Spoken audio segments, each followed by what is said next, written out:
নবান্ন অভিযানে ধুন্ধুমার, এবার বিজেপি নেতাদের বিরুদ্ধে 7টি এফআইআর। মোট 7টি এফআইআর রুজু কলকাতা ও হাওড়া পুলিশের। 7টি এফআইআর এর মধ্যে 5টি কলকাতা ও 2টি হাওড়া পুলিশের। 4টি এফআইআর রুজু হয়েছে নিউ মার্কেট থানায়, 1টি এফআইআর রুজু হয়েছে হেয়ার স্ট্রিট থানায়। কোর্টের নির্দেশ অমান্য করে পার্কস্ট্রিটের দিকে মিছিল। আমাদের প্রতিনিধি আবির দত্ত আমাদের সঙ্গে রয়েছেন। আবির, একদিকে কলকাতায় 5টি এফআইআর, অন্যদিকে হাওড়া পুলিশের তরফে 2টি এফআইআর দায়ের করা হয়েছে নবান্ন অভিযানের ঘটনায়।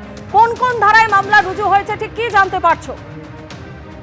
দেখো, যেটা কলকাতা পুলিশের তরফ থেকে তাদের সোশ্যাল মিডিয়ার মাধ্যমে তারা জানিয়েছেন যে কলকাতা পুলিশে এই যে নবান্ন অভিযানের যে ডাক দেওয়া হয়েছিল, সেখানে যে গন্ডগোলের পরিস্থিতি বা সেখানে যে উত্তেজনার পরিস্থিতি তৈরি হয়, সেখানে 5টি এফআইআর তাদের তরফে দায়ের করা হয়েছে। এবং এই 5টি এফআইআর এর মধ্যে 4টি হচ্ছে নিউ মার্কেট থানায়, 1টি হচ্ছে হেয়ার স্ট্রিট থানায়।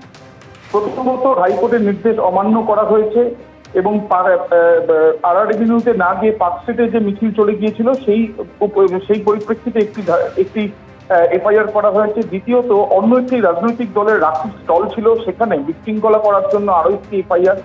তৃতীয় এফআইআর করা হয়েছে একজন পুলিশ কনস্টেবলকে নির্মমভাবে মারধর করার জন্য, সেই ক্ষেত্রে তার মাথায় গুরুতর আঘাত লেগেছে বলে পুলিশের তরফ থেকে জানানো হচ্ছে। 3টি মামলায়, কিন্তু 3টির মধ্যে প্রথম মামলাটি হেয়ার স্ট্রিট হলো, বাকি 2টি হয়েছে নিউ মার্কেট থানায় অভিযোগ। চতুর্থ, নিউ মার্কেট থানায় আরো একটি অভিযোগ হয়েছে, সেটা হচ্ছে হকার্স ইউনিয়নের অফিসে ভাঙচুর করার জন্য।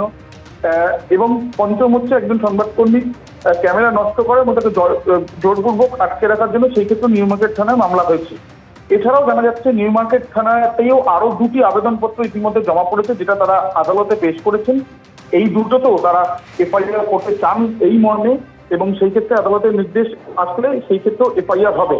তাদের মধ্যে একটি কেসে দেখা যাচ্ছে যে সরকারি সম্পত্তি ভাঙচুর, পুলিশের বিরুদ্ধে কটূক্তি, জনসাধারণের অসুবিধা করা, সরকারি সম্পত্তি ভাঙচুর, একাধিক অভিযোগ তার মধ্যে রয়েছে। যদিও এই যে কলকাতা পুলিশের তরফ থেকে যে 5টি রেজিস্টার করা হয়েছে কেস, আরো 2টি কেস রেজিস্টার করতেছে আদালতের কাছে আবেদন, সেই পরিপ্রেক্ষিতে এখনো পর্যন্ত কাউকে গ্রেপ্তার করা হয়নি। তবে একজন পুলিশ কর্মী আহত হয়েছে পুলিশের তরফ থেকে জানানো হচ্ছে, এবং তদন্ত চালিয়ে যাওয়া হচ্ছে, সেটাও কলকাতা পুলিশের তরফ থেকে জানানো হচ্ছে। ধন্যবাদ আবির। আপনাদের যেমনটা জানাচ্ছিলাম যে এই যে নবান্ন অভিযানে যে ধুন্ধুমার পরিস্থিতি হয়, তাতে যে বিজেপি নেতাদের বিরুদ্ধে 7টি এফআইআর দায়ের করা হয়েছে, তাতে নাম রয়েছে অগ্নিমিত্রা পাল, কৌস্তব বাগচি, অশোক দিনদার। অগ্নিমিত্রা পাল এবং কৌস্তব বাগচি গতকাল তারা কি বলেছিলেন শোনাবো।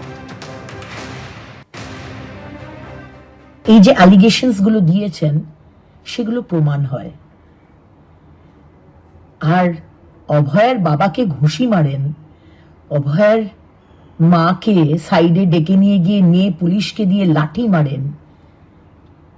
আপনারা আমাদেরকে যে ছাড়বেন বা আমাদের ওপর এই মিথ্যা অ্যালিগেশন দেবেন, এটাই তো স্বাভাবিক। মনোজ ভার্মার অবস্থা হয়ে গেছে ভাল্লুকের মতন। মমতা বন্দ্যোপাধ্যায় বলছে ভাল্লুক তুমি এফআইআর করো, ভাল্লুক এফআইআর করছে। ভাল্লুক তুমি মারো আন্দোলনকারীদের, ভাল্লুক মারছে। ভাল্লুক আর না মাদারির খেলা চলছে। ব্রত মণ্ডল যখন পুলিশের একজন থানার একজন আধিকারিককে তার মা তুলে, তার বউকে তুলে কদর্য ভাষায় গালিগালাজ করে, তখন এই পুলিশ প্রশাসনের কোনো সদর্থক ভূমিকা দেখা যায় না।